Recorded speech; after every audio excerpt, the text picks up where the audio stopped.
హల్లెలూయా హల్లెలూయా హల్లెలూయా. ఇది సమయం, ఓ మీరు మన్నా సమయం, ఉదయకాలపు బంగారు వాక్య వాగ్దాన సమయం.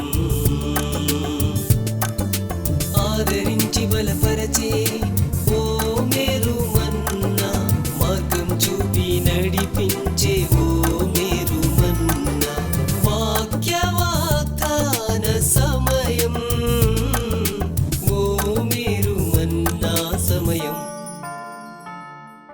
Praise the lord. Good morning. ఓ మీరు మన్నా, ఈరోజు బంగారు వాక్య వాగ్దానానికి స్వాగతం. ఎలా ఉన్నారు? పరిశుద్ధుడైన దేవాది దేవుని కృప చేత అందరూ క్షేమమే కదా? అవునండి, దేవుడు మంచివాడు. God is good all the time. తన మంచితనాన్ని చూపటం మానని దేవుడుగా, తన కృపను చూపటం మానని దేవునిగా ప్రభు మన పట్ల వ్యవహరిస్తూ ఉన్నారు. పిల్లల రండి, దినం ప్రభు మనకిస్తున్న వాగ్దానాన్ని మనం స్వీకరించుదాం. నిర్గమాకాండం 2వ అధ్యాయం 23వ వచనం. తాము నిట్టూర్పులు విడిచుచు పెట్టిన మొర దేవుని యొద్దకు చేరెను. ఎక్సోడస్ 2:23.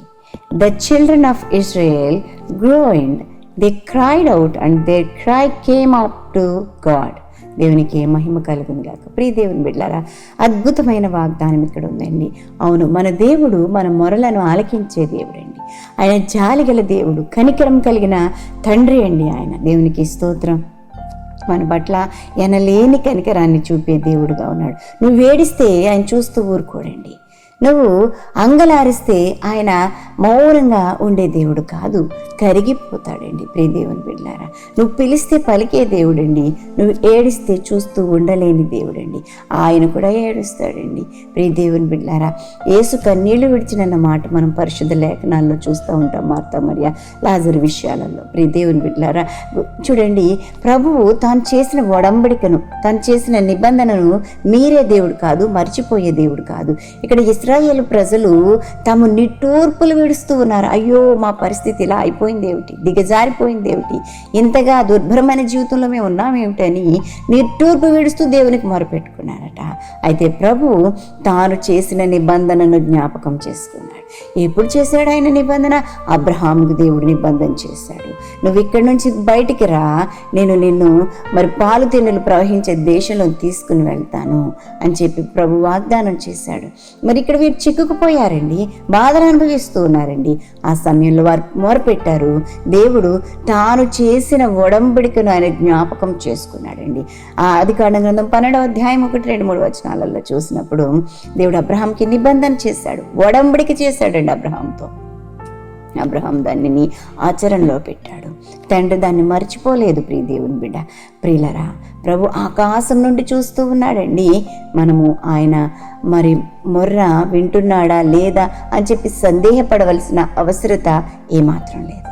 నువ్వు క్రై అవుట్, దేవుని సందులో మొరపెట్టు, ఏడువు, అంగలార్చు, అని నీ బాధ అంతా వింటాడు, నీ కష్టాన్నంతటినీ తీరుస్తాడు అండి. పరిశుద్ధ లేఖనాల్లో మరి నిర్గమాకాండం 6వ అధ్యాయం 5వ వచనంలో చూసినప్పుడు, ఐగుప్తీయులు దాసత్వమునకు లోపరిచిన ఇశ్రాయేలీల మూలుగులు విని నా నిబంధనను జ్ఞాపకం చేసుకుని ఉన్నాను అని చెప్పి ప్రభు వాగ్దానం చేస్తున్నాడు. ఆయన ఆకాశం నుండి ప్రతి వారి మొరను ఆలకింటూ ఉన్నాడండి. మన 102వ కీర్తనలో మనం చూసినప్పుడు, చెరసాలలో ఉన్న వారి మూలుగులు వినుటకును, చావునకు విధింపబడిన వారిని విడిపించుటకును ఆయన తన ఉన్నతమైన పరిశుద్ధాలయము నుండి వంగి చూచిననియు, ఆకాశము నుండి భూమిని దృష్టించిననియు వచ్చుతరము తెలుసుకున్నట్లు ఇది వ్రాయబడిను అని చెప్పి మనం చూస్తున్నాం. చూసారా, ఆకాశం నుండి వంగి చూడను అనుగ్రహించుచున్న దేవుడు అండి. ప్రియ దేవుని బిడ్డలారా, ఆయన చూస్తూ ఊరుకునే దేవుడు కాదు, నిన్ను లేవనెత్తే దేవుడు అండి. నీ మొర విని నీ కష్టాన్ని తీర్చే దేవుడుగా ఉన్నాడు. ఈరోజు నువ్వు దేని కొరకు చింతిస్తున్నావు, దేని కొరకు మొరపెడుతున్నావు, దేని కొరకు నిట్టూర్పులు విడుస్తున్నావు, నా బ్రతికింతే అని అనుకుంటున్నావు, ఒకసారి ఆలోచించి ప్రభు దగ్గర మొరపెట్టండి. ఆ మొర ఏదో ప్రభు దగ్గర ఏడవండి, అంగలార్చండి. ఆయన తన నిబంధనను మీరే దేవుడు కాదు, తాను ఒడంబడికి చేసి దానిని విడిచిపెట్టే దేవుడు కాదండి, నెరవేర్చే దేవుడు. ఆయన ఆకాశం నుండి మనందరినీ దృష్టించే దేవుడు అండి. దేవునికి స్తోత్రం. చూస్తున్న దేవుడు, మన ప్రతి విషయాన్ని కూడా ఆయన గమనిస్తూ ఉన్నాడు, మనకి మేలు చేస్తాడు, మన మొర ఆలకించి మనల్ని రక్షిస్తాడు. ప్రియ దేవుని బిడ్డలారా, ఇవేమీ చింతపడవద్దు, మొరపెట్టడం నేర్చుకోండి. ఏదో మాట వరుసకి కాదు, ఏదో నామకార్థంగా కాదు, మొర్ర పెట్టాలండి. మరి దేవుని బిడ్డలారా, అప్పుడు దేవుడు మనకి ఇచ్చే గొప్ప మరి ఆశీర్వాదాన్ని మనం చూస్తాము. మరి ఈ మేలులని మీరు అనుభవించండి. ఏ విషయమే నువ్వు మొరపెట్టినా కూడా ఆయన నీ పక్షంగా కార్యం చేస్తాడని చెప్పి తెలియజేస్తున్నాను. అట్టి కృప పరిశుద్ధాత్మ దేవుడు మనందరికీ అనుగ్రహించి నడిపించునుగాక. ఆమేన్. ప్రియ దేవుని బిడ్డలారా, ఇదే బర్త్డేస్ మరి వెడ్డింగ్ యానివర్సరీస్ జరిపించుకుంటున్న వారికి శుభాలు తెలియజేస్తున్నాను. ఈ నూతన సంవత్సరంలో నూతనమైన దీవెనలు ప్రభు మనకి ప్రసాదించునుగాక. మరి మీ కొరకు వాగ్దానం జ్ఞాపకం చేస్తాను. యెహోషువ గ్రంథం 1:6 నిన్ను విడువను, నిన్ను ఎడబాయను. దేవునికి మహిమ కలుగునుగాక. మనం మొరవింటాడు, మనం విడిచిపెట్టాడు, ఎడబాయడు. ఈ నూతన సంవత్సరంలో ఈ నూతన వాగ్దానాన్ని మీరు స్వీకరించి ఆశీర్వదించబడండి. ప్రార్థన చేస్తాను, నాతో ఏకీభవించండి. పరిశుద్ధురానికి వందనాలు. మహిమగల దేవుడికి మమ్మల్ని దర్శించి దీవించండి. నీ కృప ఎద్దుకు మేము వస్తున్నాం. నీ ప్రేమ చేత మమ్మలను దీవించండి ప్రభా. నీ కనికరం చేత మమ్మల్ని నడిపించండి, ఆశీర్వదించండి ప్రభా. నీ మహిమ కలిగిన హస్తాల చేత మమ్మల్ని భద్రం చేయండి ప్రభా. మేలు కొరకే మమ్మల్ని జ్ఞాపకం చేసుకోనండి తండ్రి. నాయన నీ కృప చేత మమ్మల్ని నింపి నడిపించమని ప్రభా.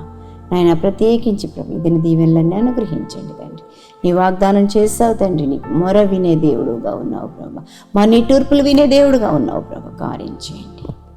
ప్రయాణాల్లో, పనులు, ఉద్యోగ ధర్మాలు నిర్వర్తించడం మీ సన్ని తోడుగా ఉంచండి. ఇంకా ఎవరైనా ఈ దినాన్ని బట్టి నిట్టూర్పుల్లో, ఏడుపుల్లో నైనా ఉంటే విడిపించండి, రక్షించండి. నిబంధనని మీరే దేవుడు కాదు ప్రభా.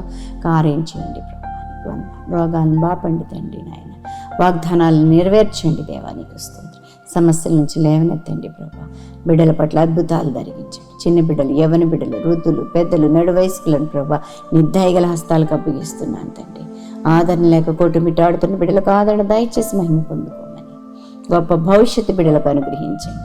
ఈ దినం ప్రభు గొప్ప మేలులతో నింపండి. మీరే పోషకుడుగా, సంరక్షకుడుగా, ఆలోచనకర్తగా ఉండండి.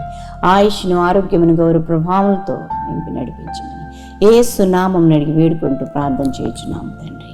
ఆమేన్. మన తండ్రి దేవుని ప్రేమ, కుమారుడైన యేసుక్రీస్తు కృప, పరిశుద్ధాత్మ దేవుని అన్యోన్య సహవాసము బిడ్డలెల్లరికూ సదా తోడై ఉండునుగాక.